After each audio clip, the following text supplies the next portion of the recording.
दो नन्हे बालक अपने मृत पिता को लाने के लिए पहुंच गए भगवान शिव के पास। दोस्तों, बहुत समय पहले की बात है। एक गांव में एक गरीब किसान रहता था।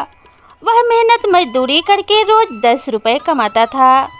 उसमें से 6 रुपए रोजाना वह दान किया करता था और 4 रुपए में अपने परिवार का पालन पोषण करता था।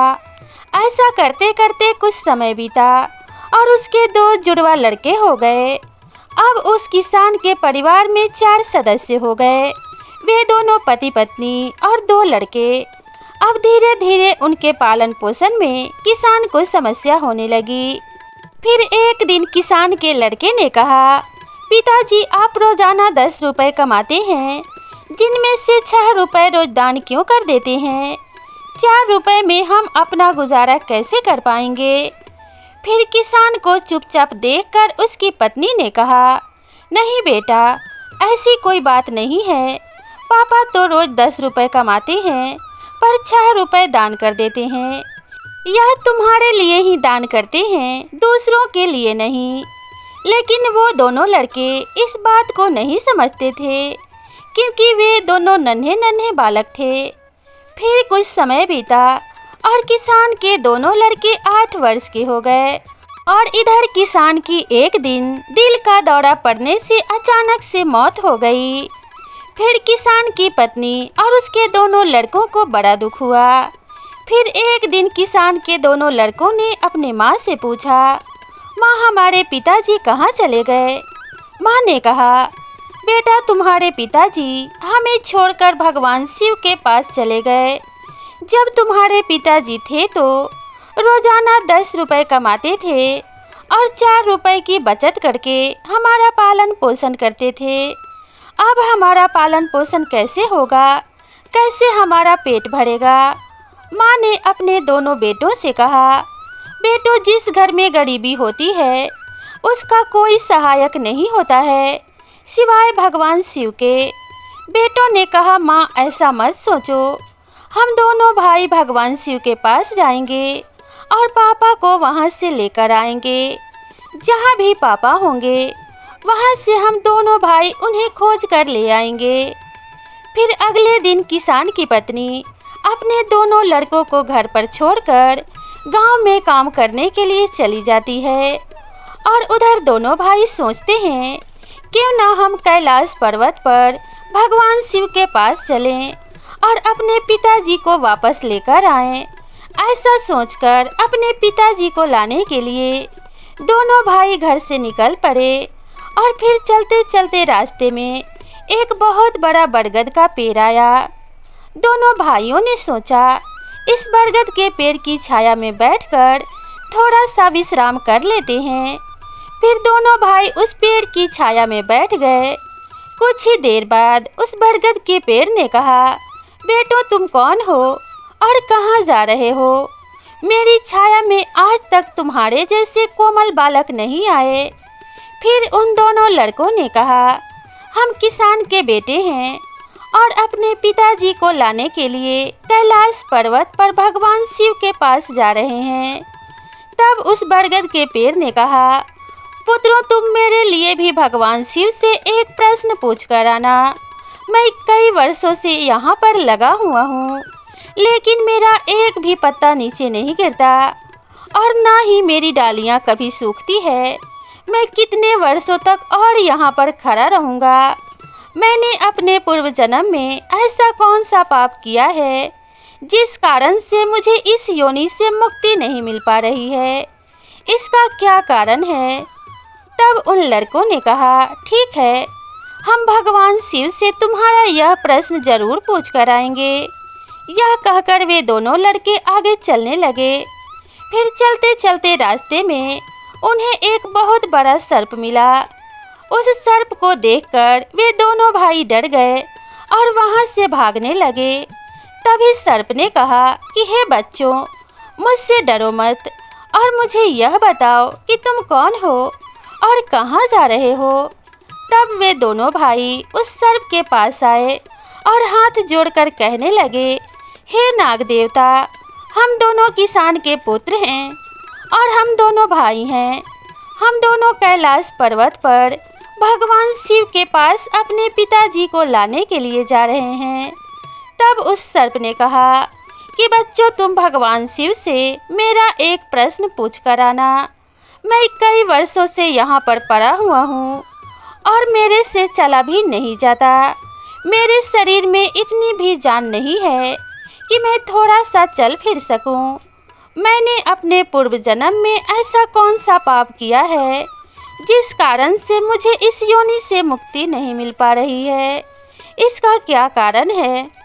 तब उन लड़कों ने कहा, ठीक है, हम भगवान शिव से तुम्हारा यह प्रश्न जरूर पूछ कर आएंगे। यह कहकर वे दोनों लड़के आगे चलने लगे। फिर चलते चलते रास्ते में उन्हें एक सेठ मिला। सेठ ने कहा, बच्चों, तुम दोनों कौन हो और कहाँ जा रहे हो? तब उन लड़कों ने कहा, हम दोनों किसान के पुत्र हैं और हम दोनों भाई हैं। हम दोनों कैलाश पर्वत पर भगवान शिव के पास अपने पिताजी को लाने के लिए जा रहे हैं। फिर उस सेठ ने कहा कि तुम भगवान शिव से मेरा एक प्रश्न पूछ कर आना कि मैं चलते हुए राहगीरों की प्यास बुझाने के लिए कई वर्षों से यहाँ पर कुआं खुदवा रहा हूँ, लेकिन इसमें पानी अभी तक नहीं निकला। मैंने अपने पूर्व जन्म में ऐसा कौन सा पाप किया है जिस कारण से इस कुएं में अभी तक पानी नहीं निकला? इसका क्या कारण है? तब उन लड़कों ने कहा, ठीक है, हम भगवान शिव से तुम्हारा यह प्रश्न जरूर पूछ कर आएंगे। यह कहकर वे दोनों लड़के आगे चलने लगे। फिर चलते चलते रास्ते में उन्हें बहती हुई एक नदी मिली। फिर धीरे धीरे वे दोनों भाई नदी पार करने लगे। चलते चलते उनके पैरों में एक मछली आई और कहने लगी, बच्चों, तुम दोनों कौन हो और कहाँ जा रहे हो? तुम दोनों बिना नाव के ही क्यों जा रहे हो? तब उन्होंने कहा कि नाव में बैठने के लिए हमारे पास पैसे नहीं हैं, क्योंकि हमारे पिताजी रोजाना 10 रुपए कमाते थे, जिसमें से रोजाना 6 रुपए दान कर देते थे और 4 रुपए से हमारा पालन पोषण करते थे। अब हमारे पिताजी घर पर नहीं हैं, अब वे भगवान शिव के पास चले गए हैं। इसलिए हम दोनों भाई उनको लाने के लिए कैलाश पर्वत पर भगवान शिव के पास जा रहे हैं। तब मछली ने कहा, बच्चों, तुम भगवान शिव से मेरा एक प्रश्न पूछ कर आना कि कई वर्षों से मैं इस नदी में भटक रही हूँ। मेरी 7 पीढ़ियाँ गुजर गई, परंतु मैं अभी तक इसी नदी में रह रही हूँ। मैंने अपने पूर्व जन्म में ऐसा कौन सा पाप किया है जिसके कारण से मुझे इस योनि से मुक्ति नहीं मिल पा रही है? इसका क्या कारण है? तब उन लड़कों ने कहा, ठीक है, हम भगवान शिव से तुम्हारा यह प्रश्न जरूर पूछ कर आएंगे। यह कहकर वे दोनों लड़के आगे चलने लगे। फिर चलते चलते दोनों भाई नदी के दूसरे किनारे पर पहुंच गए। दूसरे किनारे पर जाकर देखा तो एक मरा हुआ व्यक्ति पड़ा हुआ था। दोनों भाई उस मरे हुए आदमी को लांघ कर जाने लगे तो वह मरा हुआ आदमी कहने लगा, बच्चों, तुम दोनों कौन हो और कहाँ जा रहे हो? तब उन लड़कों ने कहा कि हम किसान के पुत्र हैं और हम दोनों भाई हैं। हम दोनों कैलाश पर्वत पर भगवान शिव के पास अपने पिताजी को लाने के लिए जा रहे हैं। फिर उस मृतक ने कहा कि तुम भगवान शिव से मेरा एक प्रश्न पूछ कर आना। मेरा शरीर कई वर्षों से इस नदी के किनारे पर ही है। कभी कभार पानी की हिलोरे से अंदर भी चला जाता है, लेकिन वापस बाहर निकलकर किनारे पर आ जाता है। ना तो मेरा शरीर गलता है और ना ही सड़ता है। इतने वर्षों से जैसे का तैसा ही है। मैंने अपने पूर्व जन्म में ऐसा कौन सा पाप किया है जिसके कारण से मुझे इस शरीर से मुक्ति नहीं मिल रही है? इसका क्या कारण है? तब उन लड़कों ने कहा, ठीक है, हम भगवान शिव से तुम्हारा यह प्रश्न जरूर पूछ कर आएंगे। यह कहकर वे दोनों लड़के आगे को चलने लगे। फिर चलते चलते वे दोनों भाई कैलाश पर्वत पर भगवान शिव के पास पहुंच गए और हाथ जोड़कर भगवान शिव से दोनों भाई कहने लगे, हे भोलेनाथ, हमारे पिताजी कहाँ पर हैं?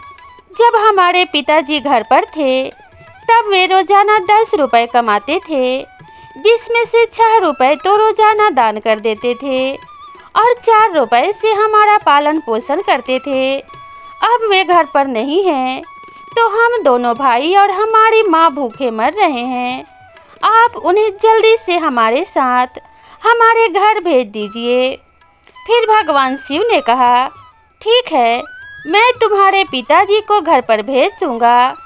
पहले तुम दोनों भाई यहाँ पर बैठो। भगवान शिव ने उन दोनों लड़कों को अपने पास में बिठाया और उनको भोजन कराया और भोजन कराने के बाद पूछा कि तुम्हें और क्या चाहिए। फिर उन दोनों लड़कों ने रास्ते में जो मिले उनके प्रश्न भगवान शिव से पूछे। फिर भगवान शिव ने उन सब के प्रश्नों का उत्तर दिया और कहा कि जाते समय उन सबको उनको उत्तर बताते जाना।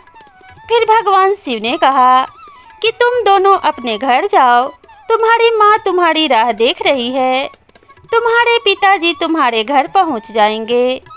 फिर दोनों भाई भगवान शिव को प्रणाम करके वापस अपने घर के लिए चलने लगे।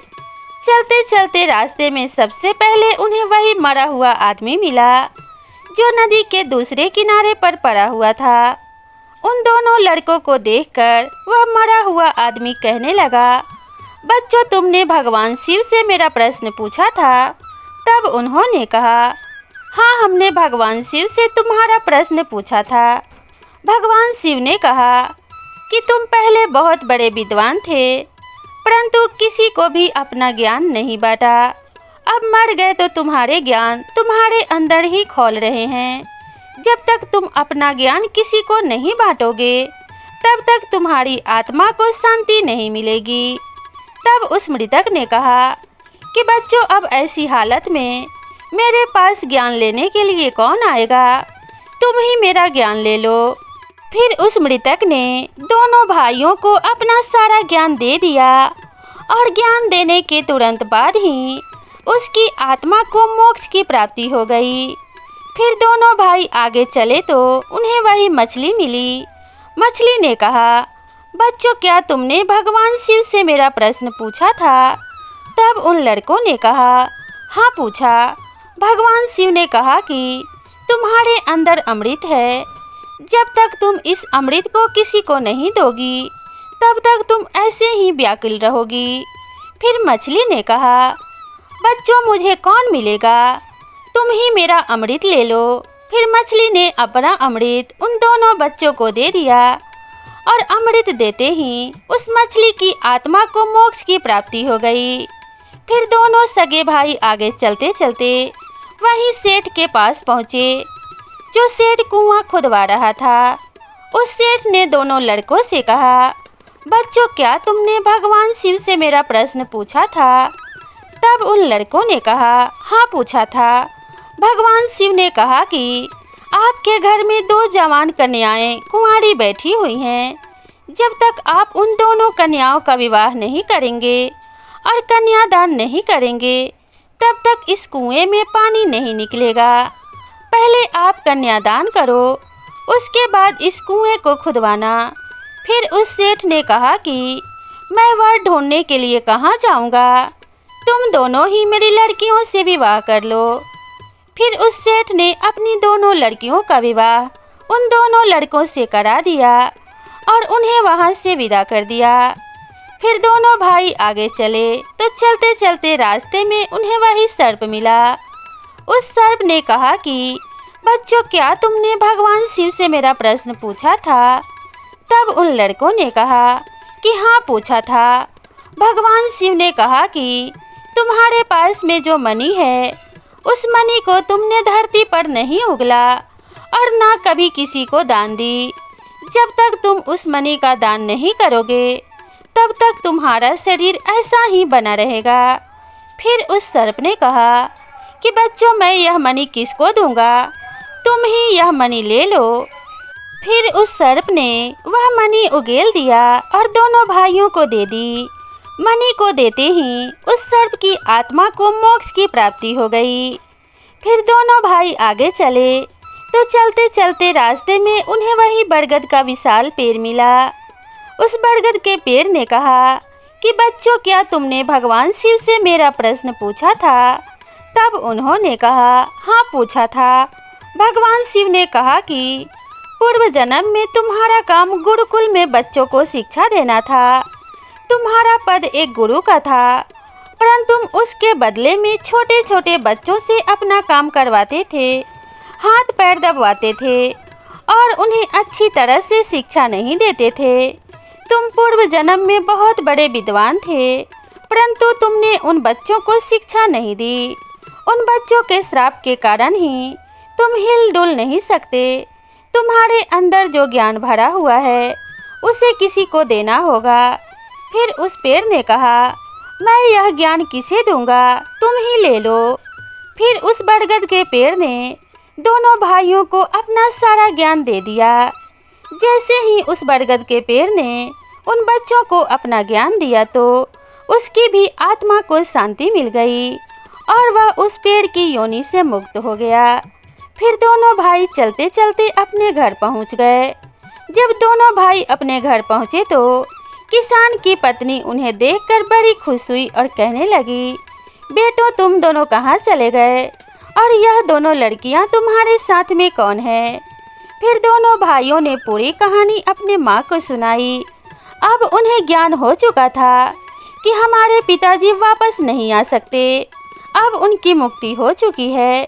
उनके पिता ने जो भी दान दिया था उसका फल उन दोनों भाइयों को भगवान शिव ने दे दिया। तो दोस्तों, वीडियो अगर पसंद आई हो तो वीडियो को एक लाइक ज़रूर करें और साथ ही मेरे चैनल से जुड़े रहने के लिए चैनल को सब्सक्राइब करना बिल्कुल ना भूलें और साथ ही इस वीडियो को अपने फ्रेंड्स और फैमिली के साथ भी शेयर कर दें। तो मिलते हैं इसी तरह की नई कथा और कहानी के साथ।